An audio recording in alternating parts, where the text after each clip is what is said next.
Di tanah Jawa yang subur, di bawah langit yang sama, yang kita pandang hari ini, pernah ada masa di mana keserakahan merajalela. Era kolonial Belanda, di mana setiap tetes keringat rakyat diperas tanpa ampun, dan setiap jengkal tanah menjadi saksi bisu penindasan. Di Cirebon, penderitaan ini terasa begitu nyata. Pajak yang mencekik, kerja paksa yang tak manusiawi, dan kekejaman para kompeni menjadi makanan sehari-hari. Rakyat jelata hanya bisa menahan lapar, menahan amarah, dan berdoa dalam diam, menantikan datangnya seorang penyelamat. Harapan itu seolah sirna, ditelan oleh beang-beang kekuasaan para penjajah dan kaki tangannya. Namun, dari rahim penderitaan inilah seringkali lahir pahlawan sejati. Dan dari tengah kegelapan itu, muncullah secercah cahaya. Seorang pemuda gagah berani yang namanya kelak akan melegenda. Parmin bukanlah siapa-siapa pada awalnya. Ia hanyalah seorang petani biasa yang hatinya terbakar melihat ketidakadilan di sekelilingnya. Ia tidak tahan lagi melihat tetangganya kelaparan, saudaranya dipermalukan, dan tanah airnya diinjak-injak. Kemarahannya yang memuncak mendorongnya untuk memberontak.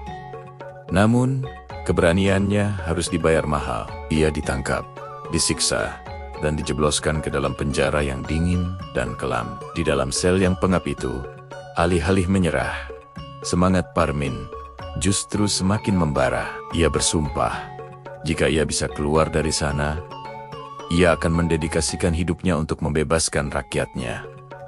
Takdir seolah mendengar sumpahnya. Di penjara, ia bertemu dengan seorang guru ilmu kanuragan yang melihat potensi besar dalam diri Parmin. Ari demi Ari Parmin ditempa dengan ilmu-ilmu sakti, mengubah tubuh petaninya menjadi senjata perlawanan. Ketika ia akhirnya berhasil meloloskan diri, ia tidak lagi kembali sebagai Parmin. Ia terlahir kembali sebagai Jaka Sembung, sang pahlawan dari kandang haur. Nama Jaka Sembung dengan cepat menyebar dari mulut ke mulut, menjadi bisikan penuh harapan di gubak-gubak petani dan pasar-pasar yang ramai.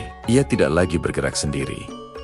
Perjuangannya adalah perjuangan rakyat. Ia memulai aksinya dengan taktik gerilya yang cerdik, mengandalkan penguasaannya atas medan dan dukungan penuh dari masyarakat. Jaka Sembung menjadi hantu bagi kompeni. Gudang-gudang logistik mereka dijarah, dan hasilnya dibagikan kepada rakyat yang membutuhkan. Konvoi-konvoi patroli mereka disergap di tengah jalan, membuat para serdadu Belanda ketakutan setengah mati. Setiap keberhasilan Jaka Sembung menjadi tamparan keras bagi arogansi kolonial dan menumbuhkan benebani keberanian di hati rakyat. Mereka tidak lagi hanya pasrah, mereka mulai percaya bahwa perlawanan itu mungkin. Jaka Sembung tidak hanya memberikan mereka makanan, ia memberikan sesuatu yang jauh lebih berharga, yaitu harapan. Di tengah perjuangan yang penuh darah dan bahaya, cinta tumbuh bersemi.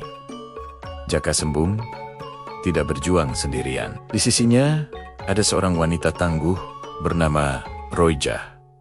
Roijah bukanlah wanita biasa. Ia adalah seorang pendekar wanita yang gesit dan mematikan. Dikenal dengan julukan Bajing Ireng.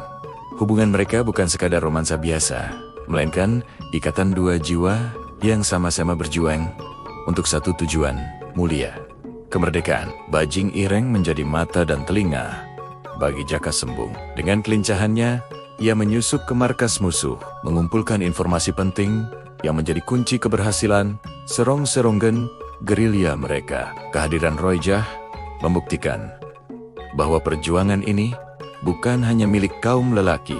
Wanita pun bisa berdiri di garda terdepan, memegang senjata, dan bertarung demi martabat bangsanya. Pasangan ini menjadi simbol kekuatan cinta dan perjuangan yang tak terpisahkan. Melihat perlawanan Jaka Sembung yang semakin menjadi jeti, kompeni Belanda mulai panik. Mereka sadar kekuatan militer biasa tidak akan cukup untuk menaklukkan pahlawan yang didukung penuh oleh rakyat dan ilmu kanuragan. Mereka pun memutuskan untuk menggunakan taktik licik, melawan api dengan api.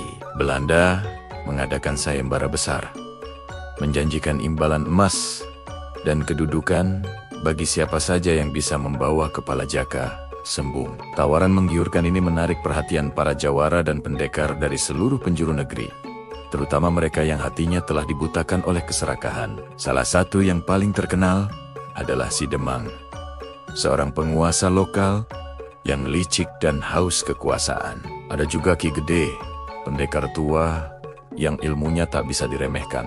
Mereka semua datang dengan satu tujuan: menghentikan Jaka Sembung demi keuntungan pribadi, tanpa peduli nasib bangsanya sendiri. Pertarungan pun menjadi semakin rumit. Bukan lagi hanya antara Jaka Sembung dan company, tapi juga perang saudara melawan para pengkhianat bangsa. Satu persatu, para jawara bayaran itu maju untuk menantang Jaka Sembung. Pertarungan demi pertarungan pun tak terhindarkan. Setiap duel adalah pertaruhan nyawa, adu kesaktian, dan uji keteguhan iman. Jaka Sembung dengan ilmu dan keberaniannya berhasil mengalahkan mereka. Namun, setiap kemenangan justru membuat company semakin putus asa dan nekat. Mereka akhirnya memanggil kartu truf terakhir mereka, seorang musuh yang kekuatannya berada di level yang berbeda. Dia adalah Ki Hitam, seorang dukun sakti mandraguna yang ilmunya berasal dari aliran hitam. Ki Hitam bukanlah pendekar biasa.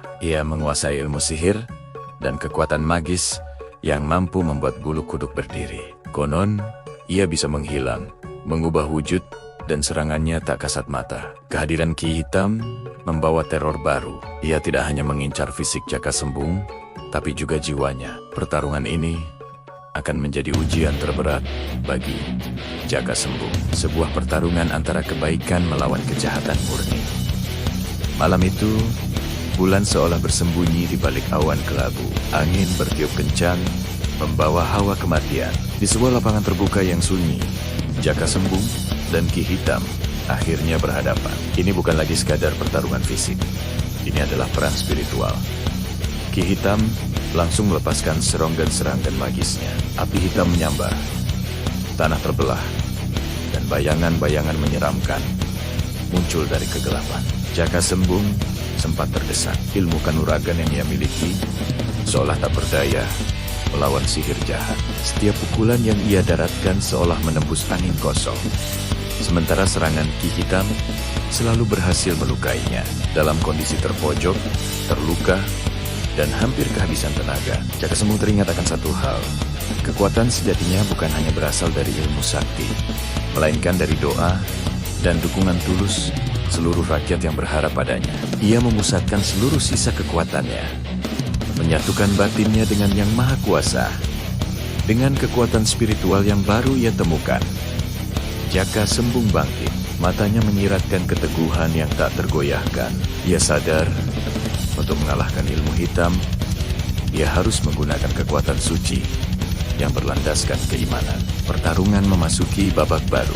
Jaka Sembung tidak lagi hanya mengandalkan jurus-jurus fisiknya, tapi juga melapisi setiap gerakannya dengan doa. Aura keemasan memancar dari tubuhnya, menjadi perisai yang menahan setiap serangan sihir Ki Hitam. Melihat lawannya bangkit dengan kekuatan yang berbeda, Ki Hitam menjadi murka. Ia mengerahkan seluruh ilmu terlarangnya dalam satu serangan pamungkas yang dahsyat. Jaka Sembung menyambut serangan itu bukan dengan serangan balasan, melainkan dengan kepasrahan dan keyakinan penuh. Terjadilah ledakan yang luar biasa, mengguncang bumi dan membutakan mata. Ketika debu mulai mereda, hanya satu orang yang masih berdiri tegak. Ki Hitam dengan ilmunya yang jahat telah musnah, dikalahkan oleh kekuatan iman dan kebaikan. Jaka Sembung berhasil memenangkan pertarungan paling krusial dalam hidupnya. Kekalahan Ki Hitam menjadi pukulan telak bagi Belanda dan para kaki tangannya. Moral mereka hancur lebur. Mereka sadar, Jaka Sembung bukan lagi sekadar pemberontak. Ia telah menjadi simbol yang tak terkalahkan. Kemenangan ini dirayakan oleh seluruh rakyat. Mereka menggeluelukan Jaka Sembung sebagai pahlawan sejati, penyelamat mereka.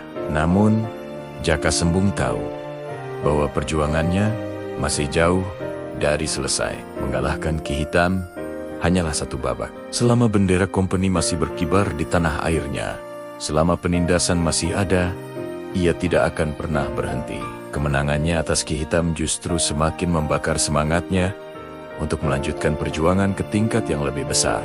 Ia sadar, pertarungan sesungguhnya adalah untuk mengusir penjajah dari tanah Pertiwi selamanya. Kisah Jaka Sembung pun terus hidup. Ia bukan lagi sekadar nama, melainkan sebuah legenda, sebuah simbol abadi perlawanan rakyat terhadap segala bentuk penindasan dan ketidakadilan. Sosoknya mengajarkan kita bahwa keberanian sejati lahir dari hati yang bersih, dan kekuatan terbesar datang dari keyakinan pada kebenaran dan pertolongan Tuhan. Perjuangannya menginspirasi generasi-generasi selanjutnya untuk tidak pernah takut melawan kezaliman. Selama ada ketidakadilan, semangat Jaka Sembung akan terus hidup dan menyala di hati setiap orang yang mendambakan kebebasan dan martabat. Kisahnya adalah pengingat bahwa bahkan dari kegelapan yang paling pekat sekalipun, satu percikan api, keberanian, bisa menyalakan api revolusi yang tak terpadamkan. Terima kasih sudah menyimak kisah legendaris Jaka Sembung. Semoga ceritanya bisa menginspirasi kita semua. Jangan lupa untuk like, komen, dan subscribe channel ini agar tidak ketinggalan cerita-cerita menarik lainnya. Sampai jumpa di video berikutnya.